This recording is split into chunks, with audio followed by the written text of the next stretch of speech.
Hello friends, welcome back to my channel. Today you might have all know that week 3 assignment of big data computing has been released 2 days back. So I thought of discussing these questions in today's video. So shall we start? Yeah. So week 3 assignment questions, that is assignment 3. Total 10 questions are there. We'll see one by one. The first one is they have given two statements. We have to find out whether both are true or both are false likewise. The first statement is Spark improves efficiency through in-memory computing primitives and general computational graphs. The statement is true. Spark has been improved its efficiency by considering a factor called in-memory computation. And another one is it is using DAGs also, directed acyclic graphs. For that purpose, the efficiency of the Spark has been improved. The statement 1 is true.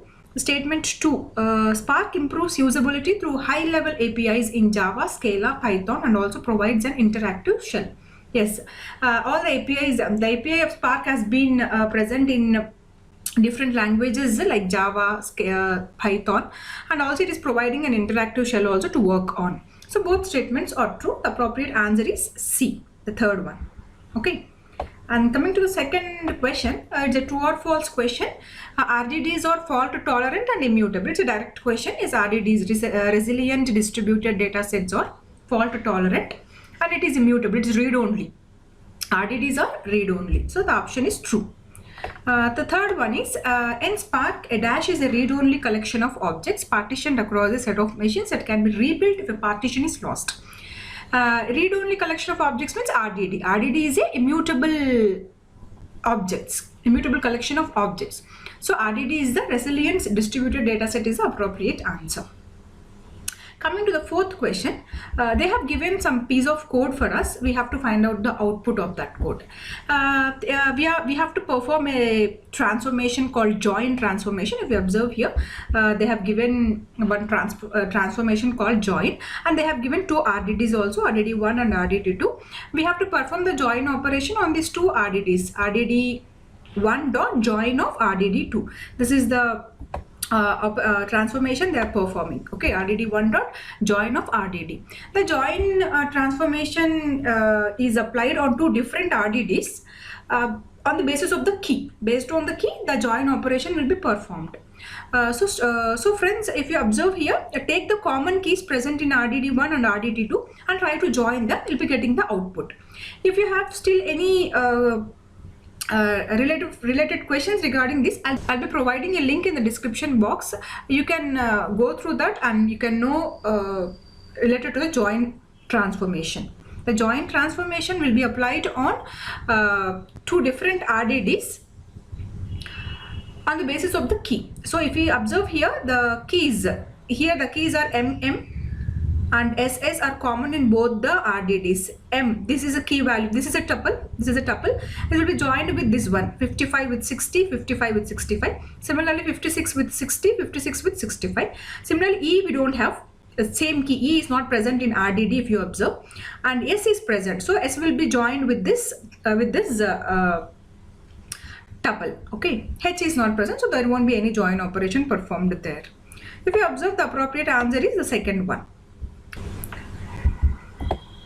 Coming to the fifth question, Apache Spark potentially run batch processing programs up to 100 times faster than Hadoop. Yes, Spark is 100 times faster than the Hadoop. We usually say that. Why Spark is performs much better than the Hadoop means because in-memory computation. It has a special ability called in-memory computation. So only it is much faster than the Hadoop.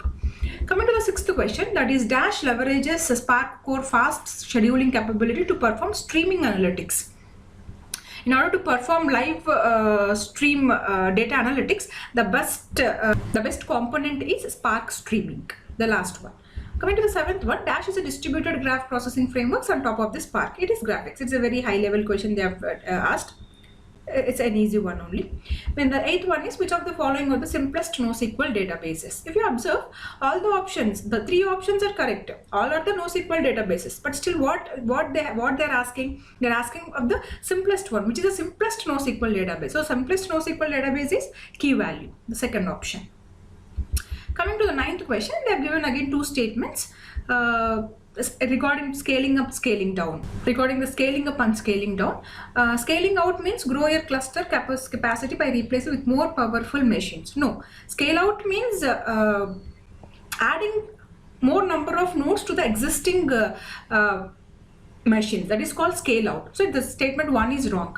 Scaling up means incrementally grow your cluster capacity by adding more COTS machines. No, this is actually scale out. They have reversed the definitions. If you observe, the definitions are reversed. Scale out means growing the cluster capacity by adding more number of machines, whereas scale up means replacing the existing machines with powerful machines. That is called scale up. So both statements are false here.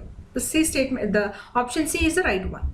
Coming to the last one, point out the incorrect statements in the context of Cassandra. Cassandra is a NoSQL database originally designed at Facebook. Yes, it is true. It is designed to handle large amounts of data across many commodity servers. Yes, it is also true. It is a centralized key value store. No, it is not a centralized key value store. It is a distributed key value store. Cassandra is not a centralized one. It is a distributed. Here they have given a centralized, but it should be distributed. So this option is incorrect option. So friends, go ahead and submit the answers. If you have still any doubts in this assignment, you can drop a comment in the comment section. And if you are new to my channel, please subscribe, share and comment. See you in the next video, friends. Thank you. Have a nice day.